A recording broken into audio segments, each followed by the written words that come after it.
Jacqui from Witching. What's up, Decibel TV? Hi, this is Andromeda from FOLTERKAMMER. We're on tour right now. We're in Richmond, Virginia. And we have an interview with a couple of questions, and we're asking them to each other. For Women's History Month. Exactly. Yep. So, Jacqui, why metal? Well, when I was younger, I needed an outlet, and I didn't want to do anything that the other girls were doing. And I chose this.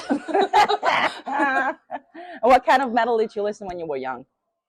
Oh, it was a lot of Children of Bodom, Dream Theater, Pantera, and like Opeth. So everything. Wow. Yeah. Huge variety. Cool. And now why black metal? I guess as I got older, I started discovering black metal. I went to a couple black metal shows, and I liked the rush that would come over you. What about for you? Why metal? Well, I've always listened to everything. Like when I was little, like 5 years old, I was a huge prog rock fan. I loved classical music. I loved jazz. My parents were listening to everything, and so did we kids. Reggae, hip hop, everything, blues, whatever. And at some point when I got older, I was always singing. My mom said, well, you should have a classical voice training. I did that. I was classified as a soprano, a very high soprano. I wanted to have a low voice, so it didn't turn out well in my favor. But anyhow, I did that. But I never really wanted to be like a traditional opera singer. And I then went into jazz. And when you have a very high, loud voice and you go into jazz, you're kind of misplaced somehow. That's how I felt. And then I was like, okay, which kind of music appreciates loud and high voices and a lot of intensity? That's metal. Yeah. And I listened to all of it already, like all kinds of metal, like you know, I was super open-minded about it. I think there are so many different awesome bands. And then black metal came by accident, kind of. I loved that it was so raw. It's like the opposite of classical music. It's not refined. It's really like in your face, very punk somehow, and really raw in expression. And I loved it. It was like the contrast I was looking for all the other things that I like with more refined music. So like the rebellion. I think music should be rebellious, and black metal is That's that. funny. I started singing in my church choir when I was younger, and I believe I was a soprano, and it went from church bands to rock bands. Oh, amazing. Very quickly. The better lyrics, right? Yes, better lyrics. More spicy. What were your musical inspirations when you were younger and now? Oh my. Well, I mean, I went through my emo phase. You know, I was born in '91, so I definitely listened to System of a Down and My Chemical Romance and, you know, Black Sabbath when I was younger. Nice. And then it shifted into metal. But those were honestly my inspirations in like the 7th, 8th grade. And now I'm always listening to At the Gates, Oathbreaker, Black Dahlia Murder, the classics, Cannibal Corpse, Chelsea Wolfe. I could go on. What about you? Oh my. When I was younger, I mean, as I said, I was listening to like Emerson, Lake and Palmer, Rush, and all these bands, and loved them a lot. Also at 5, I wanted to marry Elton John. I love that. Still waiting on that, working on it. Now is your I was really time. impressed how he sings and plays the piano and everything. I felt like, wow, that's my goal. That's what I want to do. And I was listening, as I said, to everything, like even Whitney Houston, Chaka Khan, Mariah Carey, all these great vocalists. Madonna. Oh man, I mean, everything. How they perform. Prince, I loved Prince. And then later on, when I had more training, I appreciated voices like Birgit Nilsson, a very dramatic soprano, really strong, a Wagnerian soprano. I loved Joan Sutherland and Maria Callas, of course, but also Angela Gossow, for example. I loved how intense her vocals were, and she was like one of the first who did that. I also like Doro. I think she's really cool. I was listening to everybody because I just love all singers by nature, just because they sing and I love to sing too. So that's just it. I just love them all.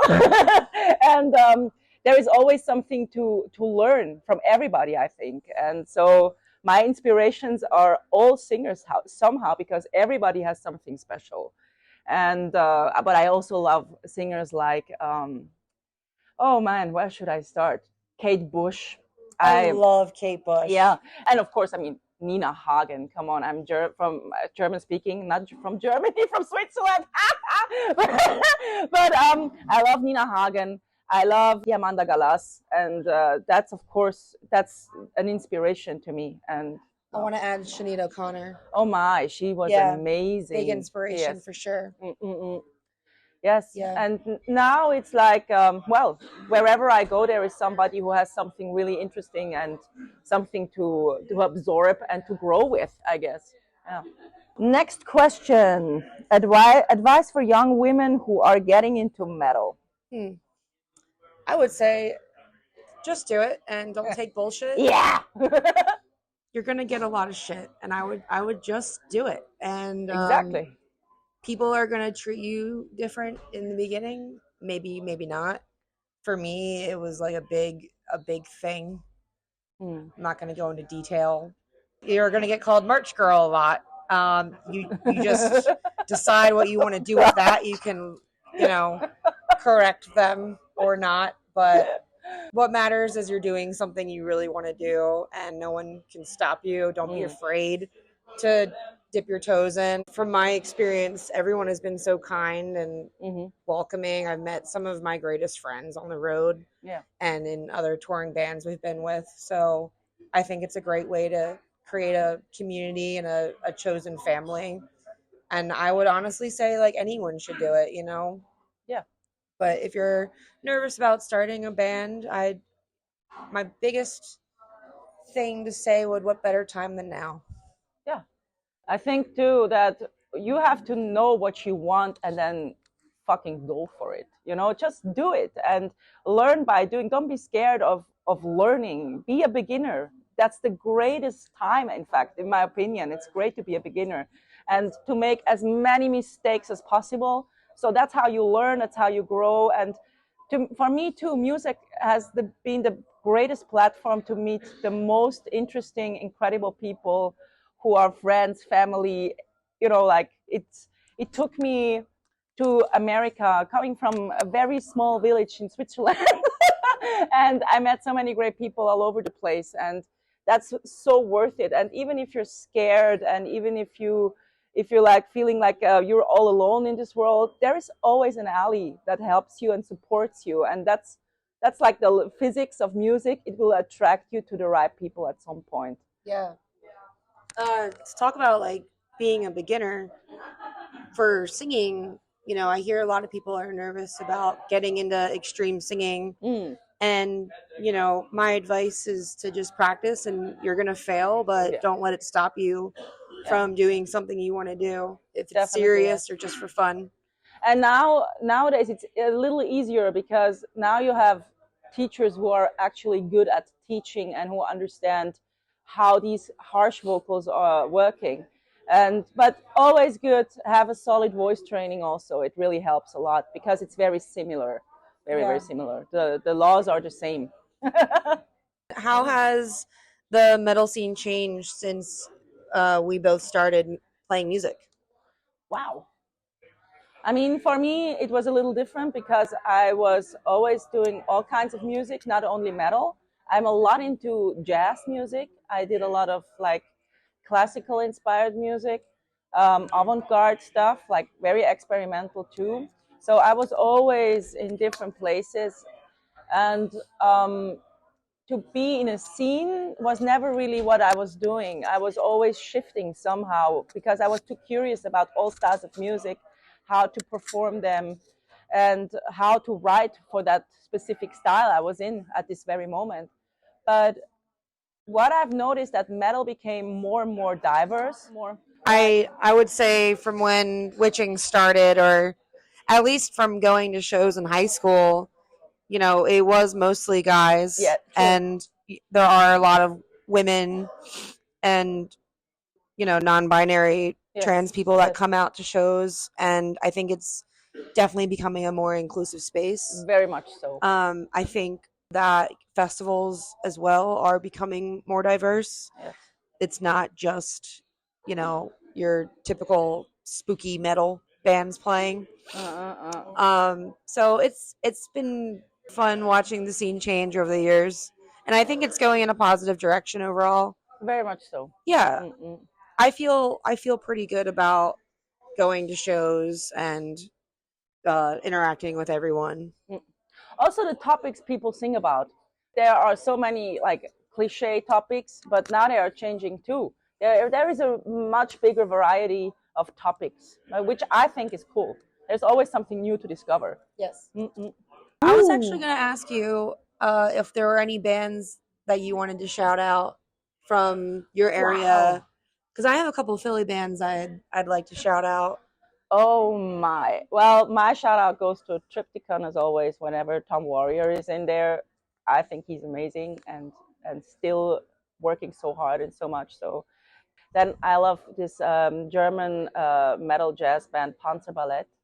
Then of course I do love Kilter. I do love Imperial Triumphant, and oh man, I don't know where to start and where to begin. Yeah. But that's like these are musicians and bands who are always a constant inspiration, and also people I work with, and they're great. Yeah. Cool. And you? I wanted to shout out this band called Sonia. Oh man, yes, Sonia. Yeah. I love Sonia. We actually played with them 2018. Oh man, they're amazing. Yeah, they rip so hard. Oh, so bad. And then also like my friend's punk band Trash Knife with Lauren McFadden as the singer, and Beach Cheetah with our friend Lita.